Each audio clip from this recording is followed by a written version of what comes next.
সুরধনী গঙ্গার কুলে যমুনা যমুনা বলে ডাকছেন যমুনা রে, ও যমুনা, ওরে যমুনা,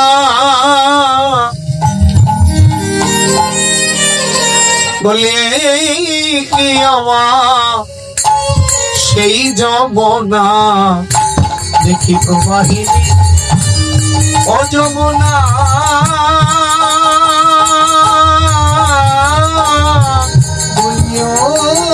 যমুনা দেখি আমার সেই যমুনা দেখি প্রবাহিনী, যমুনা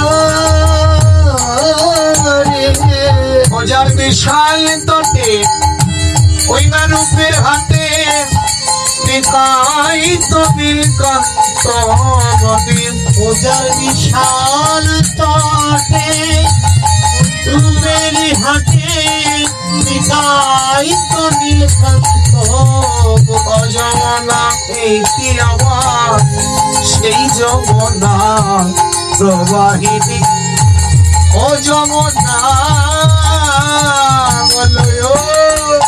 যমুনা এই আমার এই যমুনা প্রবাহিনী, যমুনা যমুনা বলবল কোথা চারো চম্পরাবলী,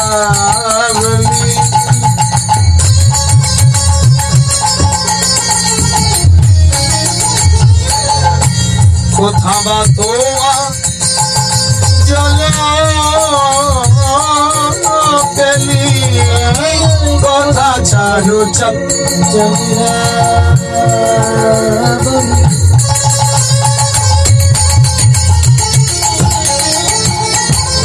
কোথা বা তোয়া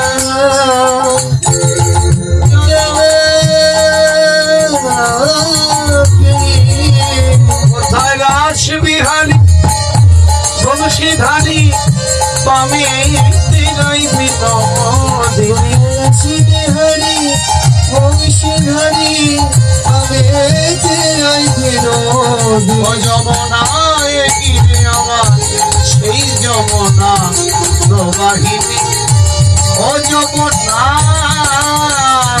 যমুনা সেই যমুনা প্রবাহিনী, যমুনা যমুনা মহাপ্রভু যমুনা যমুনা বলে ডাকছো। মা বৃন্দাবনে এত জন থাকতে যমুনার কথা কেন মনে করলো জানেন? সুরধনী গঙ্গার কুলে এসে ভগবান বলছে যমুনা রে তুই কত বড় ভাগ্যবতী যমুনা। ও মা ভগবান বলছেন এই পৃথিবীতে যদি কেউ ভগবানের কর্ম এতটুকু করে মরে, পরের জন্ম যদি তার জঙ্গলেও জন্ম হয়, তবুও তাকে ভগবান কাউকে না কাউকে দিয়ে উদ্ধার করবে। ভগবানের কর্ম কখনো বিফলে যায় না। ঘুমায়রা ঘুমায় না, রাতে রাতে খুব মন দিয়ে শুনবেন এই ঘটনাটি। কত সুন্দর কথা বলছে জানেন, বলছে ভগবানের কর্ম কখনো বিফলে যায় না।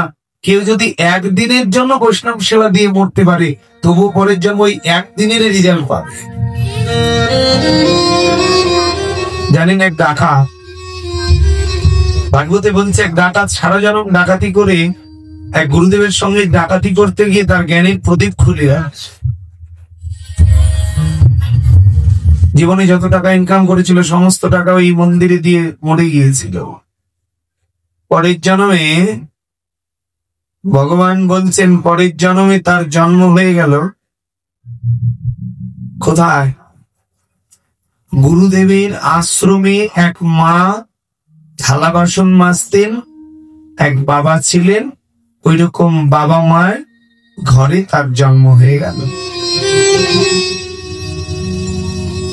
দেখুন সারা জনম ডাকাতি করে মন্দির বানিয়ে দিয়ে গেল, তার জন্মটা একজন কৃষ্ণ ভক্ত মায়ের গর্ভে হয়ে গেল।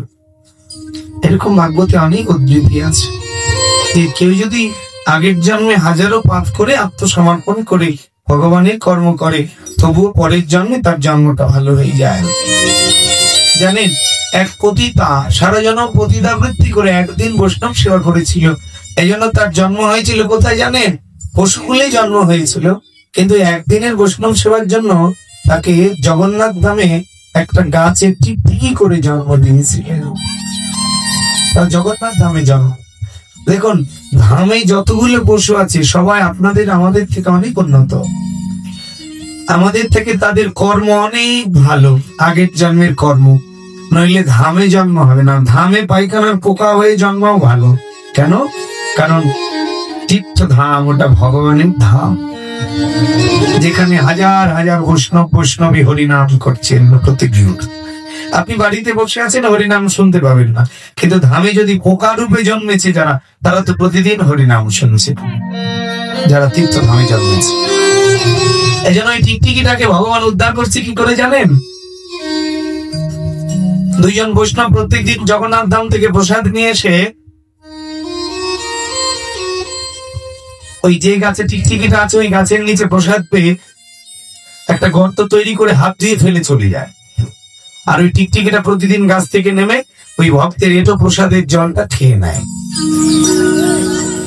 জানে যে পতিতা ছিল, আগের জন্মে বৈষ্ণব সেবা করেছিল শেষ বয়সে, এই জন্য টিকটিকি রূপে জন্ম দিল। বৈষ্ণব সেবার ফলটা দিচ্ছে কিভাবে? দুইজন বৈষ্ণবকে দিয়ে ভগবানের পক্ষ থেকে ওই গাছের নিচে, যে গাছে টিকটিকি হয়ে জন্মে আছে ওই গাছের নিচে দুইজন বৈষ্ণব প্রতিদিন প্রসাদ পায়, গর্ত করে জল ফেলে দিয়ে চলে যায়, হাত ধৌত জল, আর ওই জলটা খেয়ে নেয়। শাস্ত্রে বলছেন, ভাগবতে বলছেন, ওই টিকটিকিটা আরো 50 জন্ম পরে মানুষ জন্ম পেত, কিন্তু এ জন্মে এত পরিমাণে বৈষ্ণবের এটাও জল খেলো যে 49 জন্ম মাফ করে দিয়ে পরের জন্মেই ভগবান তাকে কৃষ্ণ ভক্ত মায়ের গর্ভে জন্ম দিয়ে।